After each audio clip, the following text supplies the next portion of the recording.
All right, movement of the week this week is hip hinge. So this is our almighty deadlift. This is one of the things that we struggle with a lot because a lot of folks are afraid of hurting themselves with deadlifts because they may have in the past or they may have heard that deadlifts aren't good for their backs. Kettlebell swings go in this same category. I'm going to encourage you, if you have an athlete that says they don't want to do deadlifts because of their back, either has hurt before with deadlifts or they think it may, kettlebell swings is not a good alternative. Kettlebell swings are the same movement, you're just going faster. And so we don't want to do a faster movement version of the same thing if the deadlift is already a potential problem. What we need to do is cue their deadlift well and help them with their hip hinge exercises. And there's tons of ways that we can improve their control of the hip hinge, which is posterior weight shift of the pelvis. Lots of different ways we can practice with that without loading them at all and maybe get them a little bit better prepared and confident in their movement quality so that they can better do a deadlift down the road if they so choose.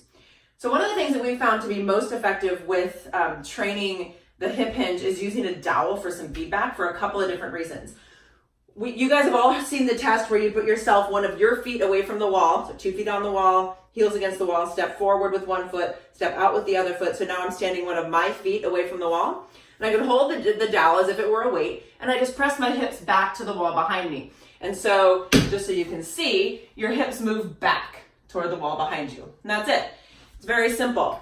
The key is, the problem with most of the people that struggle with this movement, usually what they're very used to is squatting and bringing the hips down. So we're trusting the thighs a lot and not trusting the hips as much as we should. But that's why we do it against the wall. You cannot fall over. You can't hurt yourself with this exercise. Just fall into the wall and then learn to go back to the wall and just tap the wall and not actually fall into it. The other way that you can use the dowel, and usually that hip hinge thing at the wall, if you're going to do that in class, it usually takes like 30 seconds, a very short amount of time. People really figure out the difference between those two moves. They'll go, oh, this is weird. They'll fall into it for a while, and then they'll learn it very quickly. Again, it's a self-limiting, self-coaching kind of an exercise. Then you come away from the wall, and they've got their dowel behind the head.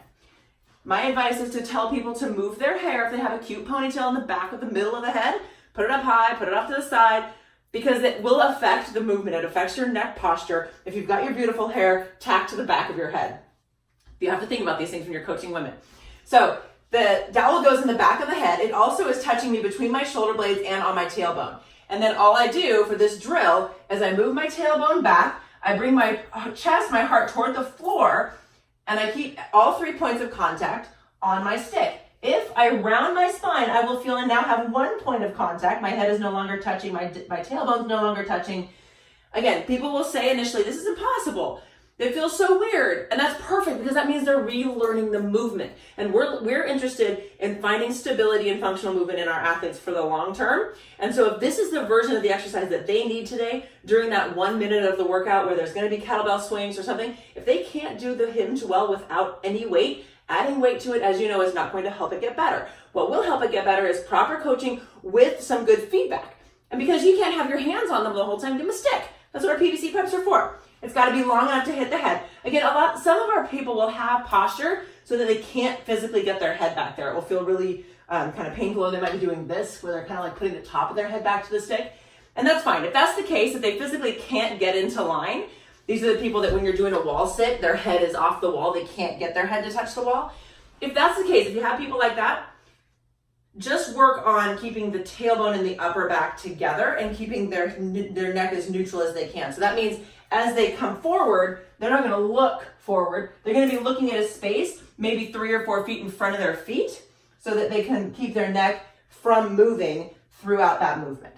Okay, so keeping the neck neutral to keep the stress out of the neck. So those are our hinge kind of coaching, training drills. The exercises that go with that are fairly simple. Obviously, we can do deadlifts. We can do, like we've talked about before. If you have 2 hands on one implement, if this is my heavy bar, if I have 2 hands holding this, this is more stable than 1 hand each on 2 separate kettlebells. We can also do a deadlift holding 1 weight in 1 hand and still requiring there to be perfect form. So if I've got a weight just in my right hand, and I come down and I resist the rotation, this weight is pulling me into rotation this way. But if I resist that and keep myself neutral, I now am working on anti-rotation control as well as extension strength. All of these things translate into great human movement and awesome athleticism. Our other exercises, if we're not talking about weight, and again, I think this is appropriate once someone has mastered the movement of their own body, then we progress.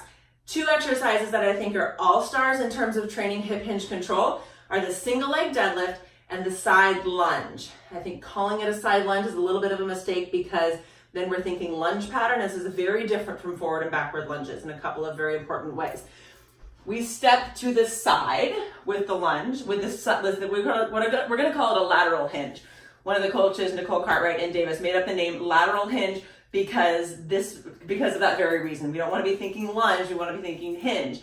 So we bring the hips back, the knee is over the ankle, and the chest comes forward, just like it does in all of our other hip hinge exercises. And then we stand up. For the beginning, we can have the legs be stationary. This helps us practice weight shift. The standing leg is straight. I know you can't see all my feet right now, but so there's going to be a straight leg and a bent leg, not 2 bent legs. This happens when people are relying heavily on their quads.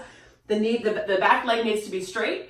Then you come up, both legs straight, then you bend the other leg. The way I teach this is I say bend your left knee and put it over your ankle so that we don't have like this forward bending like this of the leg.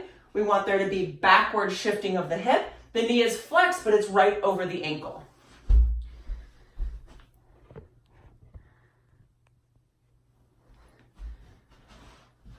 Maybe you can see a little bit better than the knee is flexed, but it's over this ankle. The other leg is straight.